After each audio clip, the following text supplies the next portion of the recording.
What's up? How you doing? I'm all right. This is video 167. This is actually day 122 in Liberia. Too many days. If you've never watched our videos before, we're adopting 2 little girls from Liberia. We are living in Liberia right now, trying to convince, hope, and wait for the Liberian government to lift a suspension that they've placed on all adoptions across the country. So today I'm wearing my belief necklace. I wear this usually when I need the most hope or I'm feeling more hopeful. The days that I know that I need to choose hope as the answer. So this is actually a silver cross. They come in gold and silver, and they are made. This was handmade by trafficking victims in East Asia that escaped their traffickers and started a new life by making jewelry for Noonday. So if you want to buy one of these, the Noonday shopping links on there. If you want to buy one for someone for Mother's Day Mother's Day's past now, but maybe if you forgot, birthdays, stuff like that. It's a good thing. Noonday's a fair trade. Christmas is coming up Environment. Soon. Some people shop for Christmas early. So that link is on there. I started putting all the links on our description. And all the families that I know of that are with Small World, our same agency, that are still fundraising, that have some big financial mountains still to climb and conquer. 2 of them have a lot of attorney fees coming up that are pretty hefty. And so the rest of them, some of them are unmatched. They don't know which kids they're getting yet. So, and then some of them are matched, just like us. Yeah, I know when we get back to the States and start working again one day, I know I'll be redirecting my money to help my charitable contributions. To help those families, yeah. Fight the fight. That'll be our tithe. Scumbags. Yeah. Yeah. No offense, scumbags. So we got to meet the Haylofts today, Yeah. Jeff and Kate and So Ellie, nice. and they are with New Horizons, which is a different orphanage. They adopted their daughter back in July of last year. Yeah. And She's so cute. Kate, the mom, she lived in Liberia for 3 months. Jeff stayed for 3 weeks with their older children, took them back, get them in school. They thought it would maybe be 2 more weeks. It ended up being 3 months. She lived in Liberia as a single mom, which is pretty impressive. We were talking to her today. So they walked down they are staying at the AMC View, and they walked down to the Tropicana. AMC View is a good place to stay as well. We didn't choose to stay there. The size of our family, like potentially housing 7 people, the AMC View couldn't accommodate. But if you're like just coming to get your Liberian kids and you don't have 5, 6, 7 people at a house, it's a really good option. A lot of families have stayed there, very safe, and it was a safe walk. She had texted me, it was raining today, so we kind of like, oh, it's thunderstorming. Their daughter was a little shy around like us and our kids, but she was glad to kind of be at the beach and out, and they hung out with us. Yeah, it rained for like almost 20 had straight some hours, snacks. and then it finally just stopped. Yeah, the girls played in the sand. So our 3 American girls. And actually, because I asked our daughters, I was like, did she play with you much and talk to you? And one of my daughters was like, yeah, she talked to me a lot. So I guess they were sitting in the sand. But from our perspective, it kind of looked like their daughter was like a little nervous. But apparently, she was chatty too. So, but she's adjusting too. She's like, do I know you kind of thing. It's like that normal. I think she's 5, but just that normal, like, preschool age of like, I don't know you. You're not leaving me here, right? That I kind did of get thing. a fist bump when she left. Did you? Yeah. From the 2. It was nice to talk to them too. They're super nice and a very, their story being on the news, being stuck and not having. They got sent to USIS, to U.S. Immigration, and had to wait for approval. And I mean. The long story short, from what I gather from their story, it was basically there was an error or typographical error in one of the documents of their daughters, and it wasn't something that even impacted her adoption. It was like it's something that they could have had it fixed here in country. It shouldn't have gone to USIS. That's a mistake on the embassy's part, and so that consular they don't have you have to have the reason to send them to U.S. Central Immigration. You can't just do it. There's a list of things that you have to do. So an error on a document doesn't need to go to USIS. The consular's office should do some field work and get that document repaired, find out the truth of the document. We've heard that with other families that got sent to USIS too, and that an error on a death certificate, a birth certificate, or a vaccine record, there's times that the kids, and a lot of times the kids' ages, like, I mean, 46% of Liberians can read and write, adult population. So that means 54% of them cannot read and write. And like, really let that resonate for a second. Like, so do they know their kids' birthdays? The year? If you're not literate and you cannot read and write, then you may have like the vaccine card, like we have in America. It used to be blue, they have cards for vaccines, and those are fairly reliable, but the person that gave their kid the vaccine, that parent had to tell them their age. It's, unless it's like the original from the first hospital, like in the US, they give you a blue one. In Tennessee, I'm not sure all the states' colors, but in Tennessee, when your child is born, and if they're born in the hospital, they get their shots and everything. They get a couple like that the first day or so. I forget which all they give them. Anyway, my friend Devin's probably not watching this video right now. Her head's exploding because she's not a fan of... Ooh, did you get it? I think so. Nope, you didn't. I saw it. It's a mosquito. So anyways, some of the times there will be typographical errors and a lot of their records are handwritten, man. Like, they're handwritten. I've seen the documents for the medical reports for our Liberian daughters when they came in, and like their hemoglobin is like written in, like it's like, their hepatitis, like all their little tests. They do screen for like HIV, TB, and they'll have these records. So to get sent to U.S. immigration, to have to incur legal fees and all of that. I mean, they have grounds to sue the consular at the embassy for doing that, because it was them breaking foreign policy. It's not a reason to send a kid to USIS. So, well, it's just a reminder too of their sinister behavior. I mean, wouldn't it be nice if we had a consular's office that was like, oh, there's this mistake here, let's work through it together, let's be supportive. But no, it's like any reason they can find to cause problems and disruptions is what they do. And it's just despicable. Well, and the one thing, too, that has really, I think, is going to help our agency moving forward, and I hope that other agencies do this as well, is the attorney that has been hired by our agency that we like, that we've been in communication with as well, since we're the family that's here. Just to give a little background, and we're like, hey, dude, we're living here, so if any way you can, pull a rabbit out of your hat and get this done, we sure would appreciate it. He is going to accompany birth mothers to their embassy appointments. I don't know if I said that in yesterday's video or not, but moving forward, he's going to go with us, go with them, make sure that, and if the orphanage director, instead of just answering, he knows all these kids' case history reports backwards and forwards, but he's not going to answer. If the consular asks him a question, he's going to say, the report is in front of you. I agree with the Ministry of Gender report is in front of you. He does his own case history report, his own investigation privately when the kids come in, and that documentation is used when presenting children to parents to adopt. So any information that he has, he documents, and he makes sure that he has everything that the Ministry of Gender is going to look for. He has on the front end. Now, it may be that the parents come back and decide to parent, and that case history report doesn't matter.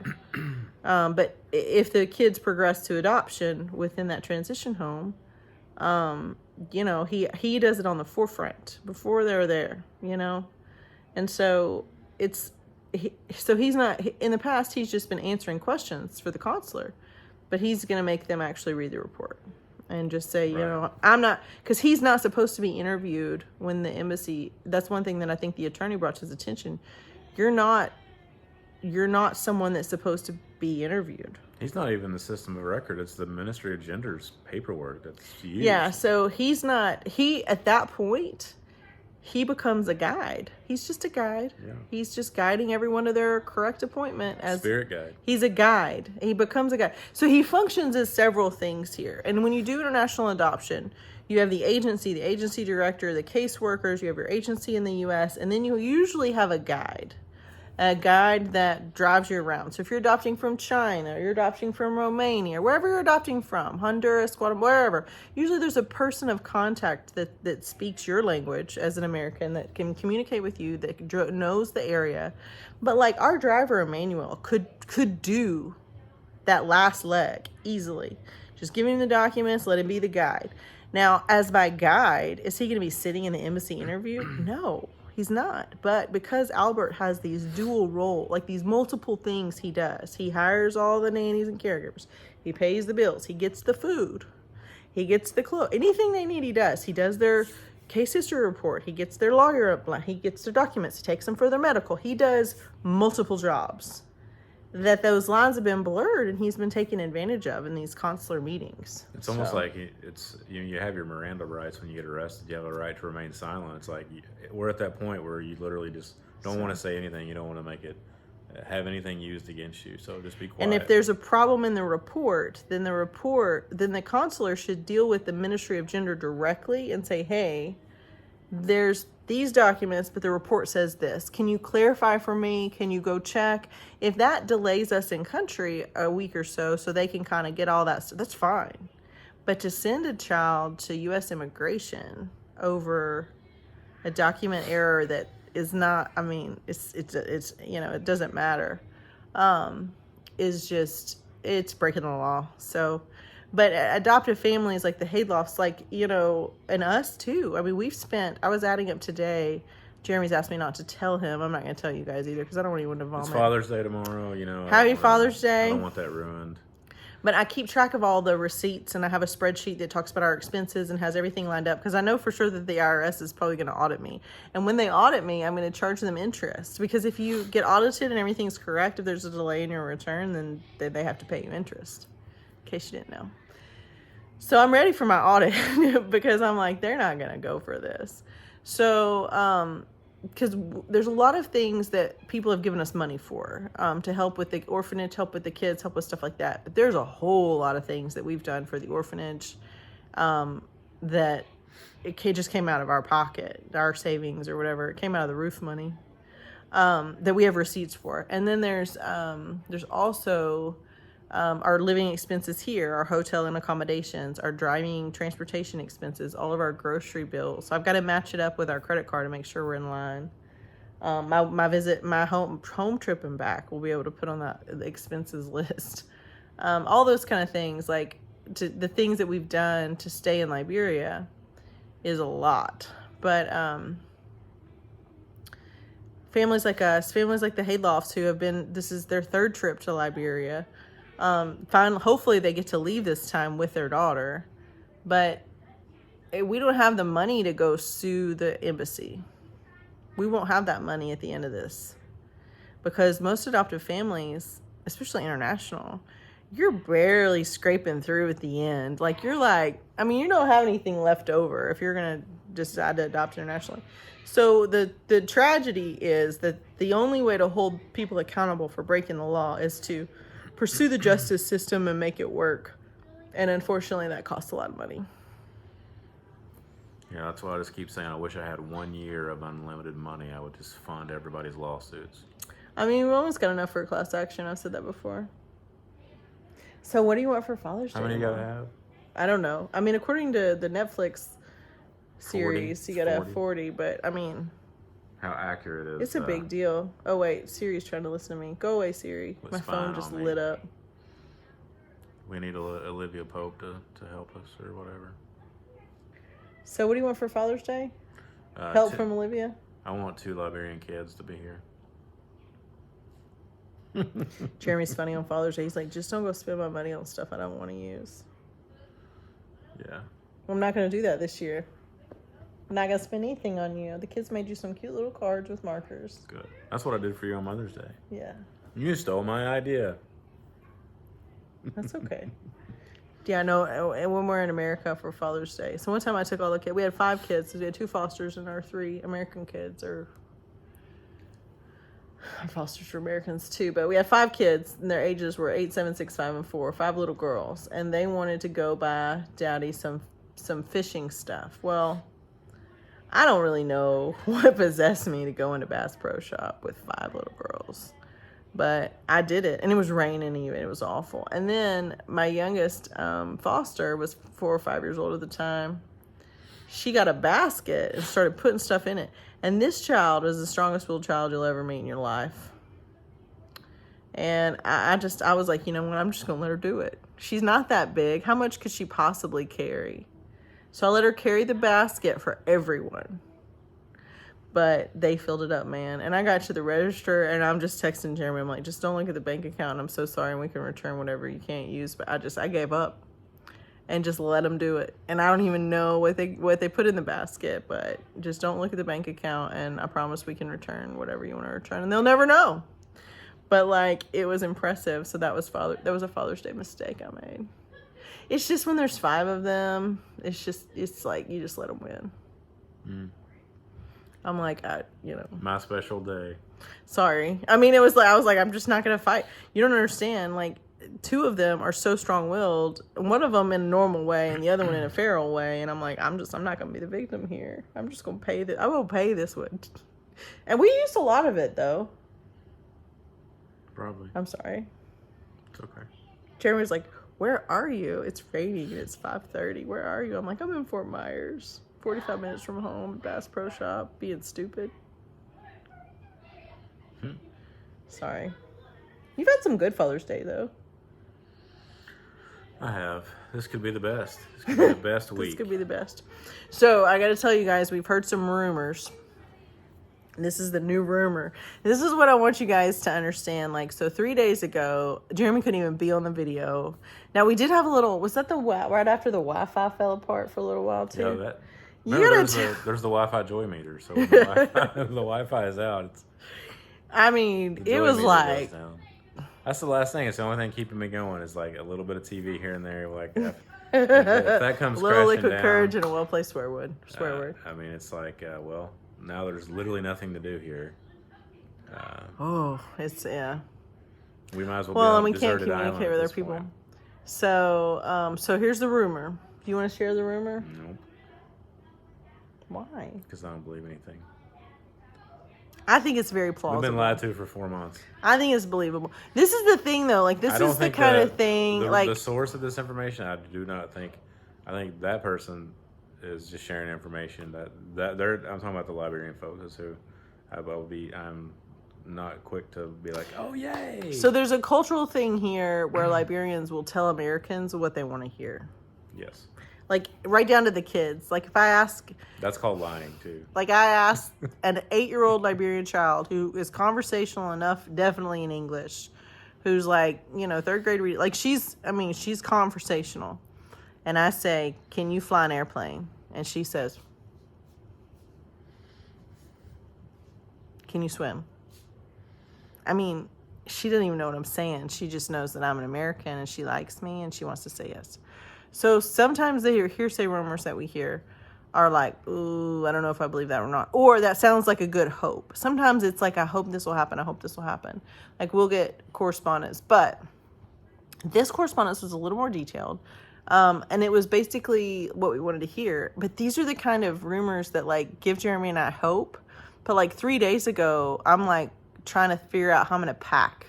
Like, I went through all the kids that have drawn artwork for me. That some of them have parents and some of them don't. I've been meaning to kind of... Now I've learned that when they draw something and they turn it into me, when they, like, we'll be at the orphanage and there'll be, like, sheets of copy paper, like, just bring... That's the only thing you need to bring is a bunch of markers. Crayons melt and they eat them, so markers they're a little more respectful with, and just like blank copy paper, but they're everywhere. But they bring them to me, so I've learned to take a picture of the paper, not of the child, but of the paper. They'll write their name on it, so if they're matched with a family, I can share that picture that they drew with their new family. If they're not matched, I still take a picture and I have it in a separate folder, and I'm holding on to it in case I do find out who their families are in the future. I can send it to them. But that's what I've learned to do. But before that, I was just putting them in my backpack and taking them home with me.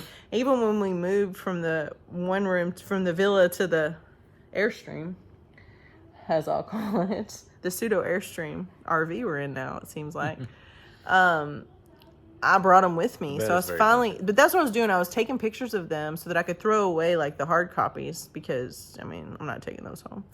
But I took pictures and I got emotional about it. But I'm like, that was me like starting to pack. Because Jeremy was done. Our kids are done. Everybody's done. But then we get this little smidgen of, like, information. And so I told Jeremy, I'm like, when he said he was really done, I'm like, you just need to reach out to Albert and have him come sit down and talk to us and give us good advice of what he really thinks. If it's helpful for him for us to say. So we did all that. He talked to Albert. He didn't, like, try to, like, he's not like a Rachel salesman. He's not, like, in it like that. He did encourage us to stay. He gave his reasons. He gave a time constraint. And he you know, his connections within the Liberian government point to this is done. He has had his connections within the Liberian government saying that for 6 to 8 weeks, but the people that have said it are predicting what other people will do. But the rumors that we heard today that were very encouraging was that all of the things just were ready. The police had finally given their final report to the MOG, which we've been waiting for, that's done. Because we had heard that the Minister of Gender did have a meeting with the Minister of Justice. And that needed to happen, and that this was on their agenda to talk about. So, all of that being said, she had said she was going to confer with her staff. Her staff, apparently, the rumor is that the staff has typed up everything for her just to sign. They've done a letter lifting the suspension, why the suspension should be lifted. They've included the police report findings, and all of it's just literally sitting on her desk, waiting for her to sign it. She's out of town. She'll be back on Tuesday, and she'll sign it. And there's no convincing her to sign it anymore. There's no trying to get her on board with reviewing it. Basically, our lawyer was impressive in the meeting when he advocated for our agency. He summed it up very easily. She had her staff review it. She seems to trust her staff to lead her in the right direction, and she's going to lift the suspension, is the rumor. But these are the kind of tidbits. Like, we haven't gotten anything that specific in a while, but these are the kind of tidbits that, like, we've been fed every other week. So we always talk about this. Like, my friend Montana, who has a kid in the orphanage too, she'll always text me like Sunday night, or I'll text her and be like, tomorrow's Monday. And she used to talk about this too. We've texted about this a bunch. It's like, she's like, every Sunday night, it's like, I'm getting ready to start a new school and I'm so excited. It's going to be so great. And the world is just bright and shiny and daisies and ready to go. Rainbows in the sky. It's going to be the best day. I put my backpack on and I go to school and it's great. And then by Friday, I realized that there's a bully in my class that won't leave me alone, and my teacher's awful, and I hate school, and I never want to go back. And then I spend the weekend. And then Sunday, I'm like, but today's a new week. Sunday night, I go to sleep thinking today's a new week. It's going to be better. And every single week is like that for us. Every single week. And a lot of you guys, especially our close friends, are on this journey with us. You know, like, even if you're not like super, like, maybe you weren't super close to us, but now you're like, you are close to us because you're like in it, watching our videos, following our story, listening to our post. You know, it's brutal to be here. And when I looked at the thousands of dollars that we've spent to stay here, it's like, it's not, if that's what it costs to get our kids freed, it's nothing. But if it doesn't work, it feels like we've used a lot of resources to not get the thing that we thought we wanted the most. And I mean, the flip side of that is I also have a list of all of the money that we've spent repairing things, getting things upgraded, you know, all the things. And then I have a separate list of all the money that was donated that helped with certain projects and the people that helped with that and the receipts for that. And I have all of those things all together. And I look at that cost and I think about, if we weren't here, you know, would this have happened? And I don't know. I think anyone could have been here. I think someone had to be here speaking for the kids and representing the parents and bridging the perspective of the parent to other parents. Like, I think that needed to happen. I don't know that it had to be us. But I would urge any family that has the money to just come spend a week here, meet your kids. Just spend a week before your court dates, before you have permission. I mean, you can get permission from your agency. I mean, our agency, Small World, is all about us visiting. We can't take the kids out of the orphanage. We can visit all we want. They're open with that. They want you to connect with your kids. But if you can come and spend a week here and just connect with these kids and give them hope, it means a lot to them. We've spent, 16 weeks here so far. 17, actually, I think 16 weeks. Maybe 17 weeks now, 17 weeks. And I think those kids we're bonded to them. It will break my heart if we leave before another family comes, because I feel like they need a parent presence here at all times. Yeah, I mean, I won't be too sad if we're when we're done with our adoption, we're leaving. That'd be great, but if we have to leave before that, though. Yeah, I can't think of a more depressing thing as coming here is putting this much time and energy into one thing and having to leave without our kids. That would be terrible. Um, we sat down today and talked to our American kids about a real timeline. Like, are you okay if we get to this certain point, staying until we complete, X, Y, Z? And they're like, yeah, we get that. That's good. But then also to the flip side of that, if we come to like a window where there's like a long journey of months, with X, Y, Z, then we'll have to go home. And they're open to that. So. Yeah, they needed time. They needed to find. They're getting to that point where they needed to find timeline that we don't change. And we don't lie to our kids. We do bring them into these decisions. It was, they were involved from the beginning with the decision to adopt from a foreign land. They knew how much it would cost. They knew. They helped us with the fundraising. They helped us with the saving. They helped us with all the work that we did. It has been a huge part of their life for 2 years. And it's been a focal point for them, and it's molded their personalities too, because they're guarded in a way, but they also, the things that they've seen, done, and heard here have made them better people. Like they've seen the difference that's made. They see these children, and there are 3 kids there that have some medical stuff that'll have to be addressed at some point. Nothing emergent, but there's 3 that are going to need something that they know about. And they pray for that. They pray for those kids by name to get matched with families soon so that they can get XYZ done. And there's probably, and it's minor. It's nothing like life-threatening or anything like that, but it is something that they see as kids that they realize, because these children do not have parents caring for them, that, that they're orphans here in Liberia.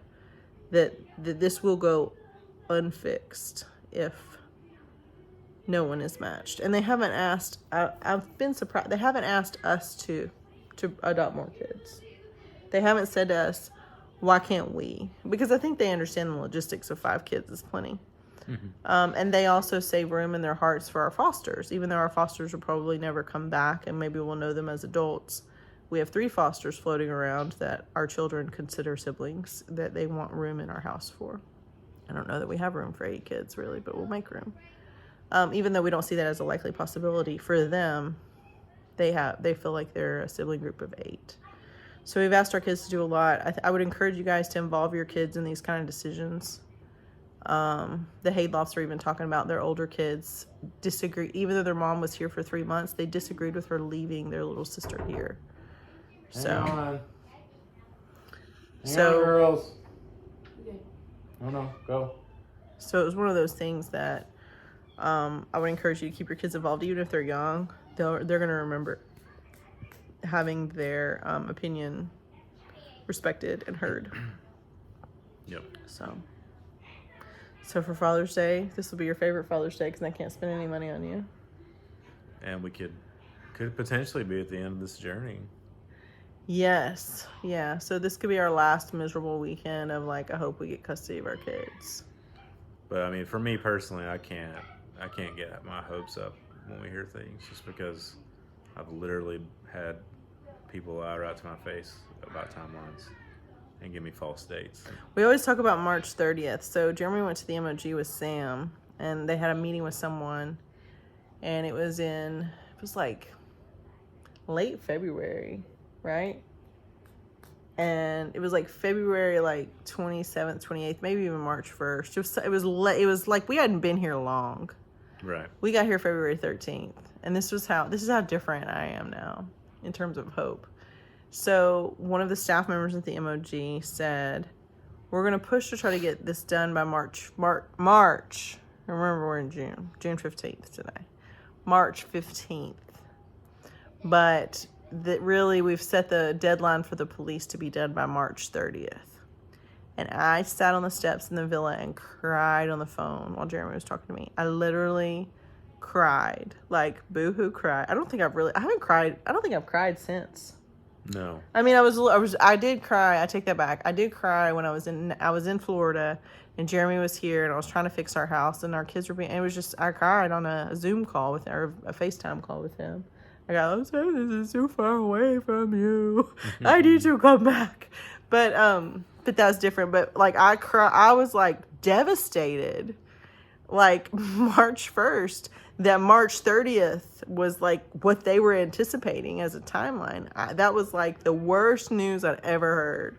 And look at me now. I mean, we would have killed for that. It's June 15th. And I'm like, we're going to make, and today the manager from the Tropicana walks over to our table after our friends had left, walking down, it's about half a mile down the beach. They did text me they got back okay. But I'm like, man, that's bold. I don't know if I'd walk down the beach. And Kate was like, I lived here for 3 months. I mean, there's not much between me. And, I know other people that have done it. Anyways, the manager for the Tropicana walked over and asked Jeremy, like, so I'm just kind of looking at the schedule. Like, should we save a spot for you for July? We're in that room, or can I book it to others? And he's like, yeah, maybe. Yeah, just go on and put us down for July. This is the same man that 3 days ago was like, we got to get out of here. The Wi-Fi's all. It wasn't just the Wi-Fi, but it was everything about all of Liberia. They're just holding us hostage. They're just wasting money. They're just jerking us around. We're never going to get out of here. We're being catfished. And then I'm like, I would walk down to help the kids rinse out their toys, and we were walking back up, and I'm like, he's like, did you see Risa? And I was like, yeah. Did she ask for your credit card? Because we need to pay the balance of June. Usually you pay in advance, so you pay a month in advance. But she was just asking about, like, Probably gonna take care of that tomorrow. What are we doing here? And he's like, yeah, just going to put us down for July. And I'm like, all in indeed. So We can always reschedule. well, we can, but they do like for you to pay, in advance, but they've been letting us kind of slide. So I wish we could let it slide till like Tuesday or Wednesday. Well, you can go talk to her tomorrow, I guess. Tomorrow's their busy day. Maybe Monday or Tuesday. Maybe we just wait till she We knocks owe on her the door. $2,700. So Yeah. $2,640 $2,640 we owe her to balance up for June. So if you'd like to make a tax-deductible donation to the Smith Adoption Fund, it's in the description. It's in the description, yeah. We need about another $2,000 to break even for this month. Yeah, we're a little short. And if you want to take clothes or textiles or whatever to Allison Sanders in Tennessee or to Paige Navarro in Florida, or at this point you can just still dump them on our driveway if you're a driveway friend. Just, if you do dump them on our driveway, just make sure that you reach out to us or to Paige or somebody. Erminger family is across the street, because it's raining a lot now, and if that stuff gets wet, there's really nobody that can dry it. People used to do that, and stuff would get wet, and I would just dry it. But if that wet stuff would get ruined. So if you're gonna leave it, just you can. That's totally fine. But just make sure you reach out to us, and so we can get a neighbor to open the garage. Yes. If you're coming. Or take it to the Ermingers at 3031 Lake Butler Court. They're there. They'll move it over. They don't really want to, but they will. So, Yes. if they're there. Since we can't rent our house now, it's just really a textile hub. It looks nice, though. It's a shiny new I penny. know. Or if you'd like to secretly rent and not tell the homeowners association, you can reach out If to us. you'd like to go spend 2 weeks down in West Florida and be our guests, we will let you do that. Yeah, that would be sweet. And we'll let you make a donation to our adoption out of the goodness of your heart for us letting you be our guest. Yeah, be our guest. Do you want to sing the song? Be our guest. Be our guest. Put our magic to the test. Our service to the Yeah. test. Our hospitality. Something. It's beautiful right now. It's never looked so good. Yes. Pool and everything. There's pictures of it on Zillow. Mm-hmm. You did a great job. Yeah. I just get to go home and unpack my house again. So realistic timeline, if we get custody of our kids, if the USMC does their job, if the consular's office does their job, if our agency gets our suspension lifted in the U.S., we could get custody of our kids by the earliest would be probably this Friday, maybe next Monday. And then we have about a 2 to 3 week timeline from there till we could come home. Now that's been the case since February 13th, so don't get too excited. Yes. But we have been praying for flat out miracles, and this might be it. So I'm excited. Even if Jeremy's not. I'm not. Don't lie to me. That's the definition of insanity. Bye. Bye.